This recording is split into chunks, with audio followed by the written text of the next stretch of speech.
شمائل ترمذی کا باب نمبر 50 آج شروع کیا جائے گا۔ باب نمبر 50 حضور انور صلی اللہ علیہ وآلہ وسلم کے پچھنے لگوانے کا بیان ہے۔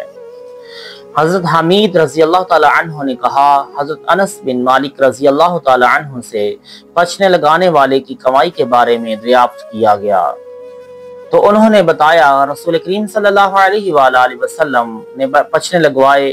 حضرت ابو طیبہ رضی اللہ تعالی عنہ نے آپ کو پچھنے لگائے تھے، آپ نے انہیں 2 صاع اناج دینے کا حکم دیا اور ان کے مالک کے ساتھ بات کی تو ان کے مالک نے ان کی ادائیگی میں کمی کر دی تھی۔ آپ صلی اللہ علیہ وآلہ وسلم نے فرمایا، تم جو علاج کرتے ہو ان میں سب سے بہترین پچھنے لگوانا ہے۔ حضرت علی رضی اللہ تعالی عنہ نے کہا، رسول کریم صلی اللہ علیہ وآلہ وسلم نے پچھنے لگوائے، آپ نے مجھے حکم دیا تو میں نے پچھنے لگانے والے کو اس کا معاوضہ ادا کیا۔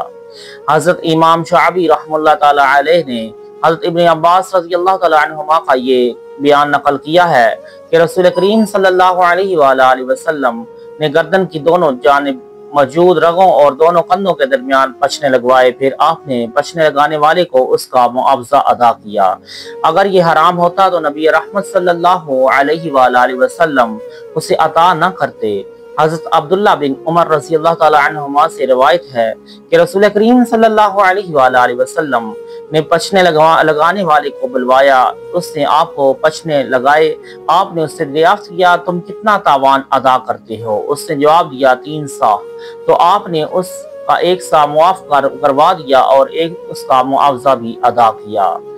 حضرت انس بن مالک رضی اللہ تعالی عنہ نے کہا، حضور اقدس صلی اللہ علیہ وآلہ وسلم نے گردن کی دونوں جانب رگوں اور کندھوں پر پچھنے لگوائے۔ آپ صلی اللہ علیہ وآلہ وسلم نے 17 یا 19 یا 21 تاریخ کو پچھنے لگوائے تھے۔ حضرت انس بن مالک رضی اللہ تعالی عنہ نے کہا، رسول اللہ صلی اللہ علیہ وآلہ وسلم نے جب پچھنے لگوائے تو اس وقت آپ ملل مقام پر حالت احرام میں تھے، آپ نے پاؤں کی پشت پر پچھنے لگوائے۔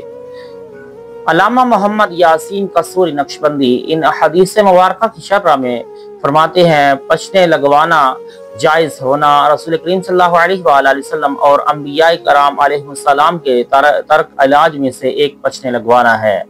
آپ صلی اللہ علیہ وآلہ وسلم نے پچھنے لگوائے، لگانے والے کو اس کی اجرت دی اور ارباب فن کی تحسین و توصیف فرمائی۔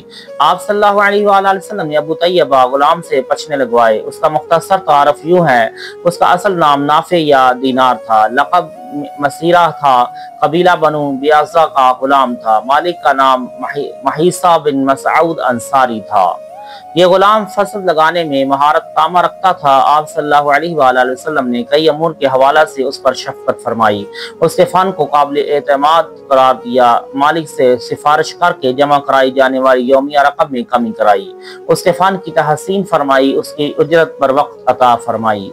اس حدیث سے چند مسائل ثابت ہوئے، برس کا علاج کرانا جائز ہے، معالج کو اجرت دینا جائز ہے، مالی بوجھ کم کرانا جائز ہے، پچھنے لگوانا جائز ہے، فسد کی اجرت لینا جائز ہے۔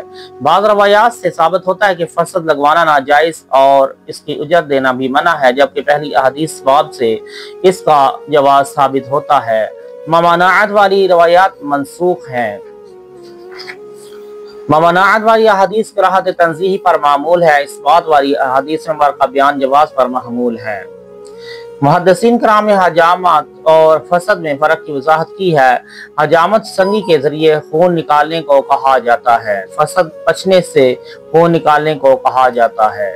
سید المرسلین صلی اللہ علیہ وآلہ وسلم اسلامی ماہ کی 17، 19 اور 21 تواریخ کو پچھنے لگواتے رہتے۔ ان تواریخ میں پچھنے لگوانے میں حکمت یہ تھی کہ ماہ کے ابتدائی ایام میں خون میں جوش ہوتا ہے، پچھنے لگوانے سے زیادہ خون بہہ جانے کا امکان ہوتا ہے، جبکہ ماہ کے آخری ایام میں خون میں سکون ہوتا ہے، جن میں پچھنے لگوانے کا مقصد فوت ہو جاتا ہے، اس لیے تقریباً درمیان والے ایام کا تعین کیا گیا ہے۔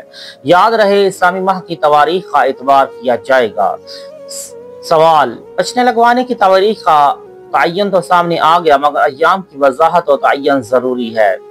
پر جواب: پچھنے کسی بھی دن لگوائے جا سکتے ہیں، مگر بہترین ایام یہ ہیں: جمعرات، پیر،